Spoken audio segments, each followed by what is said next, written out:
रहीम। आज का जो हमारा टॉपिक है वो है लॉ ऑफ मास एक्शन। तो लॉ ऑफ मास एक्शन को जिन्होंने पेश किया था वो दो नॉर्वे के साइंटिस्ट थे, एक गुलबर्ग और दूसरा पीटर वाग।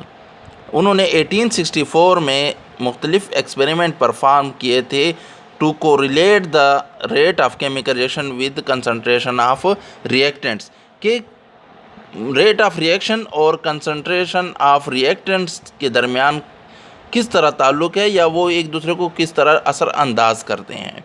तो उन्होंने मुख्तलिफ एक्सपेरिमेंट के बाद एक स्टेटमेंट दी जो बाद में क्या बना, लॉ ऑफ मास एक्शन। तो लॉ ऑफ मास एक्शन क्या कहता है? वो कहता है rate of chemical reaction is directly proportional to the product of molar concentration या active masses of the reacting substances or reactants. सही है। तो यानी अगर हम एक जनरल रिएक्शन लिखें तो A प्लस बी आपके क्या हैं, ये रिएक्टेंट्स हैं, और C प्लस डी के आपके क्या हैं, ये आपको इस रिएक्शन में प्रोडक्ट्स मिल रहे हैं। अब ये रिवर्सिबल रिएक्शन है, तो हम पहले क्या करते हैं, रेट ऑफ फॉरवर्ड रिएक्शन के लिए इस स्टेटमेंट को यूज़ करते हैं। तो rate of forward reaction is directly proportional to the active masses or molar concentration of A and molar concentration of B। तो हम इस प्रोपोर्शनैलिटी को साइन को किससे रिप्लेस करते हैं, एक कांस्टेंट से जिसको हम KF का नाम देते हैं, यानी rate constant of forward reaction. तो RF is equal to KF molar concentration of A and molar concentration of B।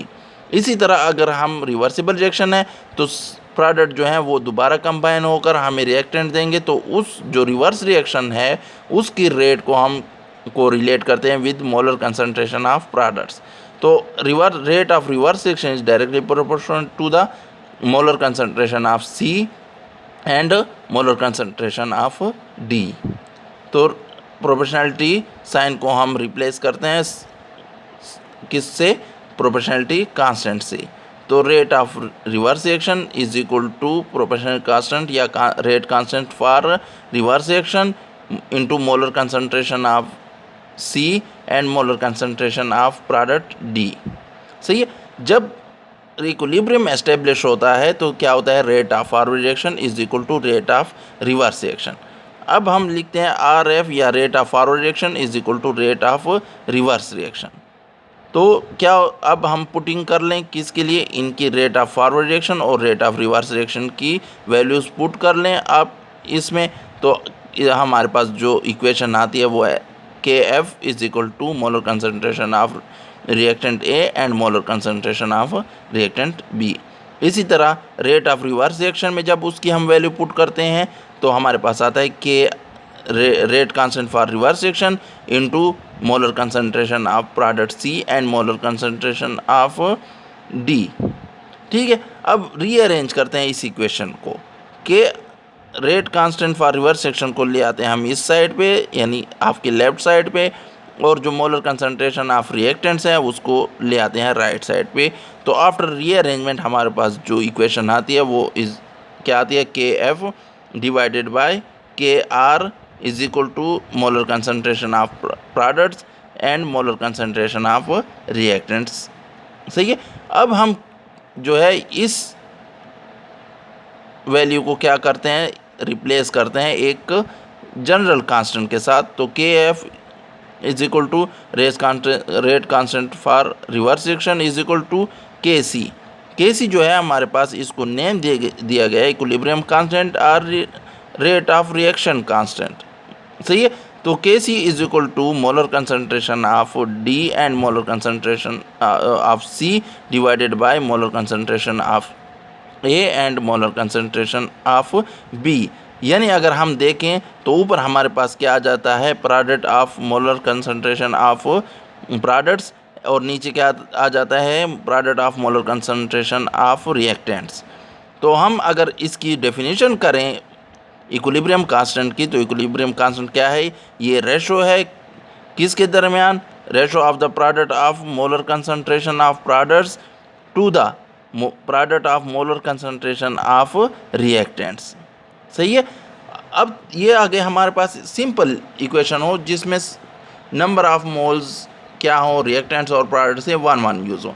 अब हमारे पास ऐसे भी रिएक्शन आ जाते हैं जिनमें क्या हो जाते हैं, डिफरेंट होते हैं, या 1 होते हैं या 1 से कुछ रिएक्टेंट या प्रोडक्ट्स के 1 से ज़्यादा मोल्स यूज़ होते हैं। तो उनके लिए हम क्या करते हैं, उनके लिए जो हम नंबर ऑफ़ मोल्स हैं वो या उनको कोएफिशिएंट भी कहते हैं, वो क्या कर लेते हैं, वो रेज़ कर लेते हैं, पावर उनको लिखते हैं किसकी, molar concentration of that substance की। फॉर एग्ज़ाम्पल एक जनरल इस इक्वेशन में हम क्या लिख लेते हैं, ये नंबर ऑफ़ मोल्स लिखते हैं या कोएफिशिएंट ऑफ रिएक्शन लिखते हैं, ठीक है। तो हम इनको रेज़ टू द पावर कर लेते हैं कोएफिशिएंट को, ठीक है। तो आपके पास जो इक्विलिब्रियम कांस्टेंट किसके बराबर आ जाएगा, molar concentration of C raise to the power coefficient C, molar concentration of D raise to the power of coefficient D, सही है। इसी तरह आपके पास रिएक्टेंट्स को इस तरह रेज़ कर लें कोएफिशिएंट को, सही है। अब आपके पास आपको इक्वेशन कोई आ जाती है, केमिकल इक्वेशन आ जाती है, तो उसको आपको कहा जाता है कि उसके लिए आप क्या लिखें, इक्विलिब्रियम कांस्टेंट डिराइव करें। तो वो इजी है, आप क्या कर लें, प्रोडक्ट्स को ऊपर लिख लें और उनकी जो पावर्स हैं या नंबर ऑफ़ मोल्स जो हैं उनको पावर में लिख लें। इसी तरह आप रिएक्टेंट्स को लिख लें, रिएक्टेंट्स की जो पावर अदर देन 1 है नंबर ऑफ़ मोल्स, तो उसको ऊपर ले आएँ पावर में, ठीक है। इसी तरह आप ये रिएक्शन देख लें, इसके लिए भी हमने डिराइव की हुई है, और नीचे रिएक्शन है जिसमें 1 है, तो उसके लिए हम कुछ भी ऊपर नहीं लिखते हैं, क्योंकि 1 पावर 1 जो है वही आपका जवाब आएगा, तो उसको लिखने की ज़रूरत नहीं है, सही है। Thank you for watching the video. और जिन स्टूडेंट ने सब्सक्राइब नहीं किया चैनल को, तो वो सबसे पहले सब्सक्राइब कर लें, क्योंकि आगे हम जो लेक्चर आएंगे वो कंडीशन पे होंगी फॉर इक्विलिब्रियम, और उसके बाद यूनिट्स ऑफ इक्विलिब्रियम कांस्टेंट, तो वो जब अपलोड हों तो आपको नोटिफिकेशन आ सके। Thank you for watching the video.